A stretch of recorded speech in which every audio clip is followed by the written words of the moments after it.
한국은행이 오늘 기준금리를 결정합니다. 물가가 치솟고 미국의 빠른 금리 인상에 우리도 인상을 피하긴 어려워 보입니다. 관건은 인상 폭인데 0.5%포인트까지 올리는 빅스텝 가능성도 제기되고 있습니다. 김하영 기자입니다. 지난달 소비자 물가 상승률은 6%. 외환위기 당시인 1998년 이후 24년 만에 가장 높은 상승률입니다. 치솟는 물가를 잡기 위해서는 기준금리를 올릴 수밖에 없습니다. 시장의 관심은 얼마나 올리느냐입니다. 기준금리는 지난해 8월 이후 0.25%포인트씩 5번 인상됐지만 물가 상승세는 잡히지 않았습니다. 게다가 미국 중앙은행인 연방준비제도가 지난달 한 번에 기준금리를 0.75%포인트를 올리면서 단숨에 우리 기준금리와 같아졌습니다. 미국은 이번 달 28일 또 한 번 큰 폭으로 기준금리를 올릴 전망입니다. 한국은행이 또 0.25%포인트만 올리게 될 경우 미국 기준금리가 더 높아지면서 달러 유출이 가속화될 수 있습니다. 한국은행이 사상 처음으로 기준금리를 한 번에 0.5%포인트 올리는 빅스텝을 밟을 거라는 전망이 나오는 이유입니다. 관건은 국내 경제 상황입니다. 1,860조 원에 이르는 가계부채에 대출로 버틴 소상공인 자영업자들의 부담이 더욱 커지면서 경기가 확 꺾일 수 있기 때문입니다. 실제 이미 소비 심리가 꺾이는 등 경기 침체 우려가 커지는 가운데 한국은행의 기준금리 인상은 오늘 오전 10시쯤 발표될 예정입니다. MBC 뉴스 김하영입니다. 오늘 코로나19 신규 확진자는 4만 명대에 달할 것으로 예상됩니다. 방역당국은 오늘 재유행에 대비한 방역 대책을 발표할 예정입니다. 임상재 기자입니다. 어젯밤 9시 기준 코로나19 신규 확진자는 38,734명. 어제 같은 시간보다 2,929명 늘었습니다. 일주일 전보다는 2.1배, 2주 전과 비교하면 3.9배 늘어난 수치로 한 주가 지날 때마다 확진자는 2배씩 급증하고 있습니다. 지난주 평균 확진자도 전주보다 2배 늘어 5주 만에 다시 10,000명대로 올라왔습니다. 확진자 1명의 전파력을 알려주는 감염 재생산 지수도 지난달 초 0.74까지 떨어졌다가 다시 1.4까지 뛰었습니다. 방역당국은 주간 위험도를 낮음에서 중간으로 한 단계 올렸습니다.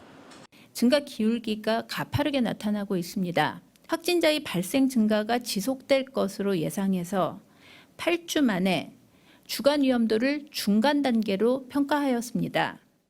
확진자 가운데 20대가 21%, 30대가 15.9%를 차지해 3명 중 1명이 20, 30대 젊은 층이었습니다. 여름 휴가와 여름 축제 등 외부 활동이 늘어난 영향으로 풀이됩니다.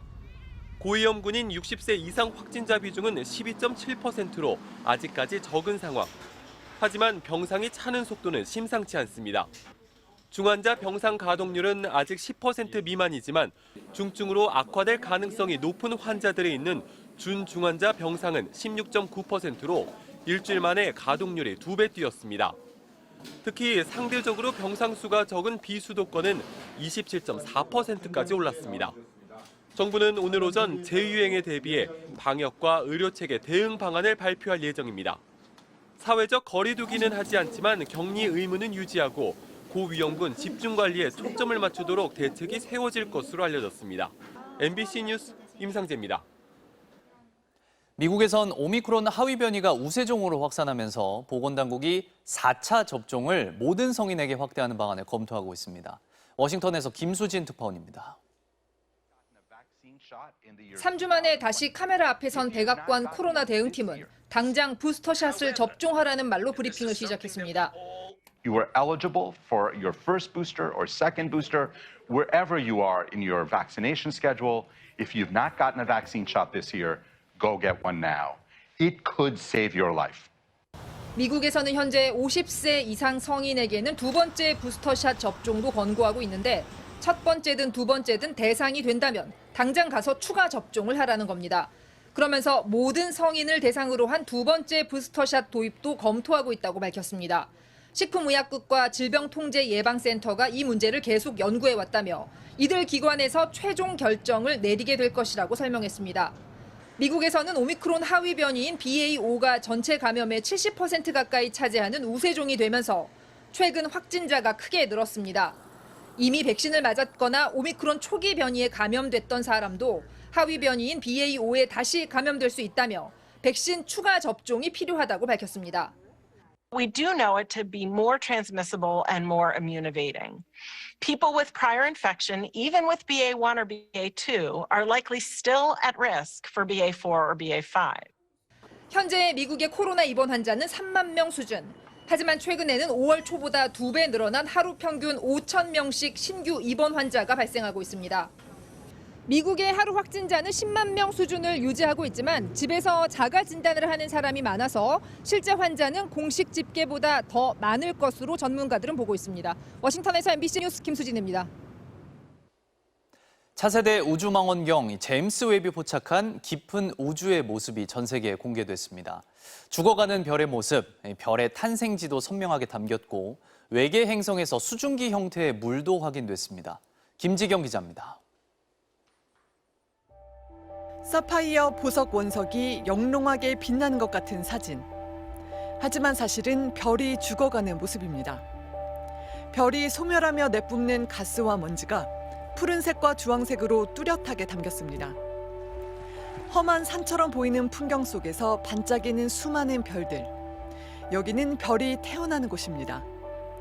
어린 별들이 방출하는 강렬한 자외선과 항성풍이 굴곡진 산맥의 모양을 만들어냈습니다. We see some great examples, first of all, of hundreds of new stars that we've never seen before. We see examples of bubbles and cavities and jets that are being blown out by these newborn stars. 지난해 크리스마스 우주를 향해 발사한 차세대 우주망원경 제임스 웹이 들여다본 우주의 모습. 은하 4개가 서로 중력으로 다가갔다 멀어졌다를 반복하는 춤추는 은하의 모습이 담겼고 지구에서 1,000광년도 더 떨어진 외계 행성에서 수증기 형태의 물도 확인했습니다. 나사는 135억 년 전 초기 우주에서 탄생한 별에서 나온 빛까지 관측할 수 있을 걸로 기대하고 있습니다. These data are just amazing. I think it's fair to say that today we're turning the page. It's a cliché, but it's true. We're turning the page on several new chapters, and we don't even know what we're going to find. It's exciting. 1996년부터 제작에만 13조 넘게 투입됐고 14개 나라가 참여한 천문학 사상 최대의 프로젝트. 인류의 눈으로 꼽히는 제임스 웹 망원경을 통해서 초창기 우주 탄생의 비밀과 외계 생명체 존재 규명에 한 발 더 다가갈 것으로 보입니다. MBC 뉴스 김지경입니다. 내일까지 전국에 장맛비가 흠뻑 내리겠습니다. 지금 중서부 지역에 이미 비가 시작됐고요. 서울 등 인천 등지로는 호우주의보가 내려진 가운데 앞으로 1시간을 전후로 해서 서울에도 강한 비가 시작되겠습니다. 이번에도 집중 호우가 우려되고 있습니다. 오늘은 주로 중부지방에, 내일 새벽에는 영남 내륙을 제외한 남부지방에 비가 집중되겠습니다. 시간당 최고 50mm 안팎으로 쏟아질 것으로 보여 또 조심하셔야겠습니다. 앞으로 경기 북부와 강원 북부 내륙에 최고 150mm 이상, 그 밖에 내륙에도 10에서 100mm 안팎의 많은 비가 내리겠습니다. 비 피해 없도록 조심하셔야겠습니다. 오늘 중부 서해안을 중심으로는 바람도 강하게 불겠습니다. 현재 기온을 보시면 서울이 25.4도로 열대야가 나타나고 있지만 비가 내리면서 기온이 크게 오르지 못하겠습니다. 26도 안팎이 예상됩니다. 비는 내일 오전 중에 그치겠지만 주중에는 소나기 소식이 잦겠습니다. 날씨였습니다.